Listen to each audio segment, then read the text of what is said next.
नमस्कार, मैं हूं डॉक्टर प्रियंका। स्वागत है आपका मेरे चैनल हेल्थ विद होम्योपैथी में। इस चैनल के माध्यम से मैं कोशिश करती हूं कि मैं कुछ हेल्थ टिप्स आपको बताऊं, कुछ बीमारियों के बारे में आपको जागरूक करूं, अवेयरनेस करूं और उसके बाद अगर पॉसिबल होता है तो लास्ट में मैं आपको होम्योपैथी कौन सी मेडिसिन बीमारियों में हेल्प कर सकती है वो भी बताती हूँ। जिन्होंने चैनल सब्सक्राइब नहीं किया है उनसे रिक्वेस्ट है कि वो चैनल सब्सक्राइब करें, कमेंट कीजिए, शेयर कीजिए, लाइक कीजिए, जिसमें ज़्यादा से ज़्यादा लोग तक वीडियोस पहुँचे, हेल्थ अवेयरनेस हो, जो कि मेरा मकसद है इस चैनल के थ्रू, जो कि मैं पूरा करना चाहती हूँ। क्योंकि जब आप ज़्यादा अवेयर रहेंगे अपने हेल्थ के बारे में तो आप सही टाइम पे डॉक्टर को दिखा सकते हैं, सिम्टम समझ सकते हैं और अपने आप को बचा सकते हैं। तो आज का वीडियो हम ओबेसिटी मोटापे के बारे में रहेगा। हाल ही में एक मेरा इंटरव्यू था जो कि डीडी झारखंड में फीचर हुआ है, आधे घंटे का है, इसलिए उसको मैंने 2 पार्ट्स में अपलोड किया हुआ है। तो देखें कि ओबेसिटी क्या है और किस तरीके से होम्योपैथी हेल्प कर सकती है आपको ओबेसिटी में। और मैं हमेशा एम्फोसाइज करती हूँ, बहुत ज़्यादा फोकस देती हूँ कि आपके जो खान पान है, आपके जो लाइफस्टाइल है, whatever you eat, you need to focus on it. क्योंकि अगर आप मोटापा की तरफ चले गए या आप ओबेसिटी है आप में, तो बहुत सारे हेल्थ प्रॉब्लम्स हो सकते हैं। So watch the full video and उसके बाद फिर दूसरा वीडियो जो होगा, इसके बाद जो क्वेश्चंस होंगे वो वहाँ पे मैं ओबेसिटी के लिए जो इंटरव्यू होगा उस पर करूँगी अपलोड। तो आप ज़रूर देखें, शेयर कीजिए, लाइक कीजिए, सब्सक्राइब कीजिए and watch the whole video. जोहार, मैं सोनल छाया एक बार फिर से स्वागत करती हूँ आपका इस कार्यक्रम में जिसका नाम है स्वास्थ्य चर्चा। हम इस कार्यक्रम के माध्यम से आपको स्वास्थ्य से जुड़े अलग अलग विषयों पर जानकारी देते हैं और आपको स्वास्थ्य के अलग अलग आयामों से जागरूक कराते हैं। आज का जो हमारा विषय है वो जुड़ा हुआ है आपके लुक्स, अपीयरेंस और कॉन्फिडेंस से। जी हाँ, आज हम बात करने वाले हैं ओबेसिटी यानी मोटापे के ऊपर। और आज इस विषय पर चर्चा करने के लिए हमारे साथ स्टूडियो में मौजूद है डॉक्टर प्रियंका त्रिवेदी, जो कि एक सीनियर होम्योपैथिक कंसल्टेंट है। तो डॉक्टर प्रियंका, मैं आपका स्वागत करती हूँ। Thank you. तो आप सबसे पहले हमें बताएं कि ओबेसिटी है क्या, किस मेजरमेंट या किस पैमाने पर एक व्यक्ति को देखकर हम मोटा या ओबीस कहेंगे? देखिए, ओबेसिटी जो है, अगर हम हिंदी में बोलचाल की लैंग्वेज में बोले तो इसको हम मोटापा बोलते हैं। अगर आप नॉर्मल, आपका हाइट, एज के हिसाब से अगर आपका एक वेट जो होता है उसके पैमाने को हम मेडिकली देखते हैं। अगर आप उससे ऊपर जाते हैं तो वो आप ओबेसिटी पे आ जाते हैं। ओबेसिटी एक मेडिकल कंडीशन है, कॉम्प्लेक्स प्रॉब्लम है। ये बेसिकली डिपोजिशंस ऑफ फैट होता है जो कि आपके बॉडी में और इंटरनल ऑर्गन्स में भी होता है। तो ये खुद तो एक प्रॉब्लम, डिजीज नहीं है, लेकिन अगर लंबे समय तक आप ओबीज हैं तो आपके जो बॉडी के अंदर के पार्ट्स हैं उनमें जो फैट एक्यूमुलेशन होता है फिर वो आपको डिजीज कंडीशन के तरफ लेके चला जाता है। तो क्या कारण हो सकता है ओबेसिटी का? देखिए, अभी अगर हम देखेंगे तो लाइफस्टाइल सबसे बड़ा प्रॉब्लम है। हम लोग बहुत ज़्यादा बाहर का खाना खाते हैं और एक्टिव बिल्कुल भी नहीं है। मैं ये नहीं कह रही कि आप रोज़ जाइए जिम में और वर्कआउट करिए, बट आपको दिन भर में कम से कम 60 मिनट रोज़ एक्टिव रहना है। चाहे आप कोई गेम खेलें या तो आप वॉक करें या घर के ही कुछ काम करें। जैसा कि डॉक्टर, देखा जाता है कि महानगरों में जो बच्चे होते हैं, तो अपने बच्चे तो किसी भी माँ बाप को मोटे लगते नहीं है, अपने बच्चे हमेशा हर माँ बाप को कमज़ोर लगते हैं। तो जो बच्चे हैं वो जंक फूड्स की तरफ ज़्यादा आकर्षित हो जाते हैं। जैसे महानगरों में जो इंस्टेंट होता है कि सुबह स्कूल जाना है तो नाश्ते में मैगी या ये सब खा करके चले जाते हैं। तो ये किस हद तक सेफ है उनके लिए?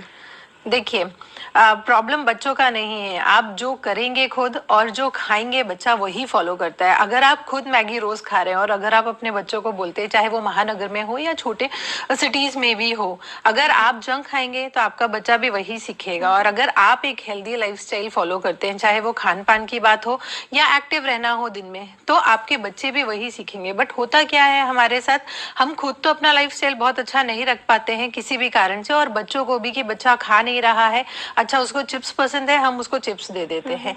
अब बच्चे ने आपकी ये चीज पकड़ ली है कि अच्छा मम्मी बोल रहे हैं या पापा बोल रहे हैं कि ये तो हेल्दी फूड नहीं खाता है, अच्छा जंक खाएगा लेकिन कम से कम पेट तो भर जाएगा। एंड धीरे धीरे यही आदतें आप बचपन से डेवलप करने लगते हैं बच्चों में, जिसके कारण अब देखा जा रहा है कि छोटी उम्र में भी मोटापा जो है बहुत ज्यादा कॉमन होता जा रहा है।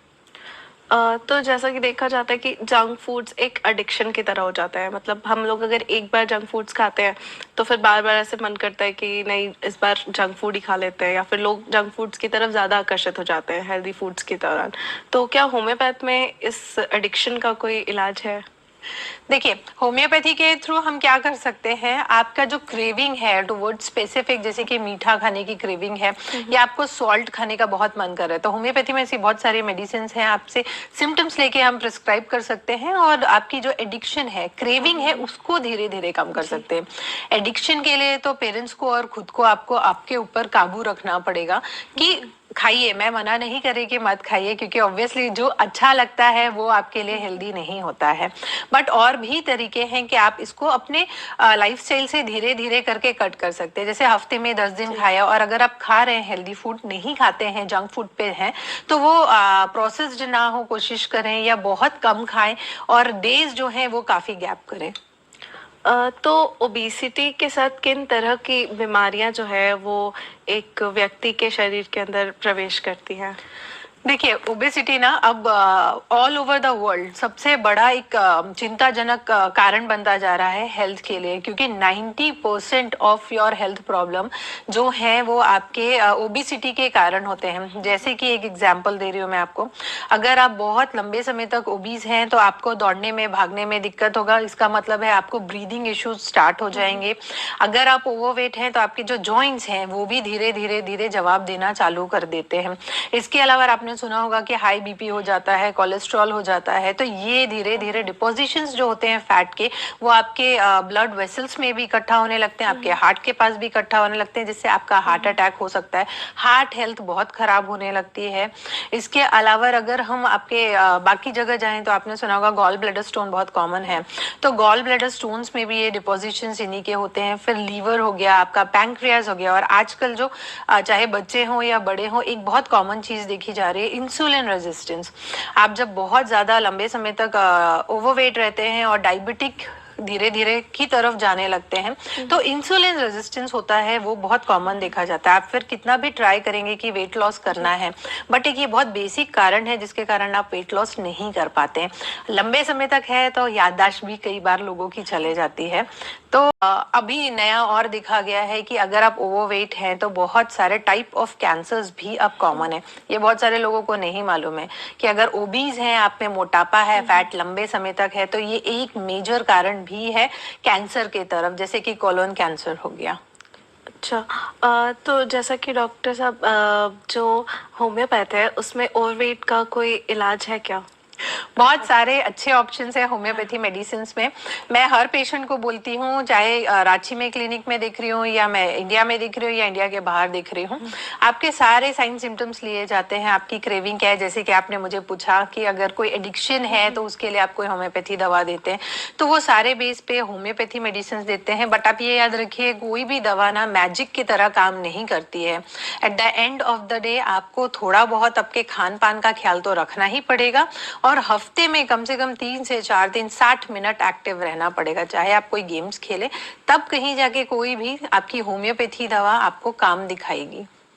तो एक इस वेट लॉस की जर्नी में एक व्यक्ति के लिए संतुलित आहार लेना कितना जरूरी हो सकता है?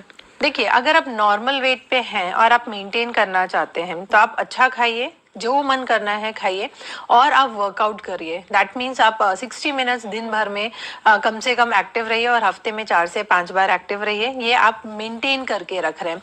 अगर आप ओवरवेट हैं या आपको लग रहा है कि आपकी जो हाइट और हेल्थ होनी चाहिए, आपकी BMI के हिसाब से आप 25 के ऊपर जा रहे हैं और 30 के ऊपर हैं, तो आपको 2 चीज करने होंगे। बेसिकली जो आप रोज खाना खा रहे हैं उससे थोड़ा सा कट डाउन करना पड़ेगा। शुगर और प्रोसेस फूड पूरा हटाइए। आपको आहार में प्रोटीन डाइट लेना है, क्योंकि प्रोटीन जो है वो हेल्प करता है आपकी बॉडी को बिल्ड करने में, आपके सेल्स को रिपेयर करने में।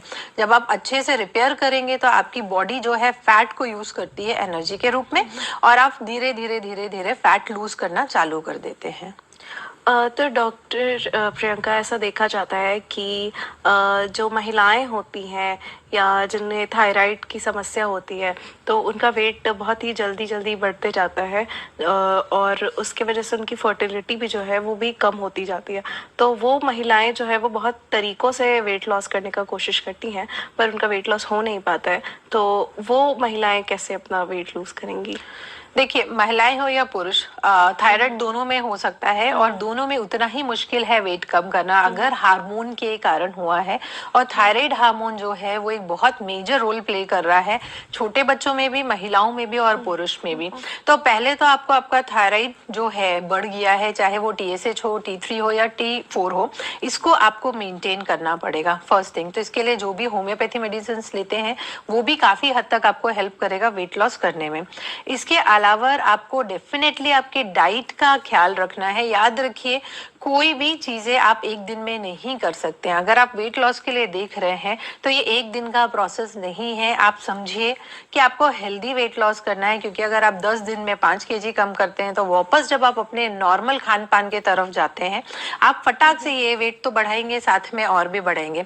आजकल ये बहुत चलन है, शेक्स घोल कर पियेंगे तो वेट लॉस करते हैं। तो लोग क्या करते हैं, इजी तरीका ढूंढते हैं, बट मैं ये बता दूं ये आपका सस्टेनेबल नहीं है। अगर आप शेक्स और ये सब घोल के दवा खाकर जो है ये सबसे अगर आप वेट लॉस करना चाहते हैं तो ये लंबे समय के लिए नहीं होगा, साथ में आपको और कुछ नई बीमारियां देकर जाएगा। क्यों? क्योंकि आपने ना न्यूट्रिशन आपके खाने से एकदम हटा दिया है। सुबह एक पाउडर घोल के पिया, दिन में खाना नहीं खाया, रात में आधी रोटी खा के सो गए। आपने न्यूट्रिशन क्योंकि नहीं लिया, आपकी बॉडी जो है वो और वाटर रिटेंशन करते जा रही है और आप वेट कभी भी लूज नहीं करेंगे। अगर आपने किसी कारण से कर लिया तो ये वापस आ जाएगा। ठीक है। और जो युवाओं में तो ये समस्या देखी जा रही है, पर आजकल जो छोटे बच्चे होते हैं, जो 10 साल के नीचे के बच्चे होते हैं या टीनेजर्स जो होते हैं, उनमें भी ओबेसिटी की समस्या बहुत ज़्यादा देखी जा रही है।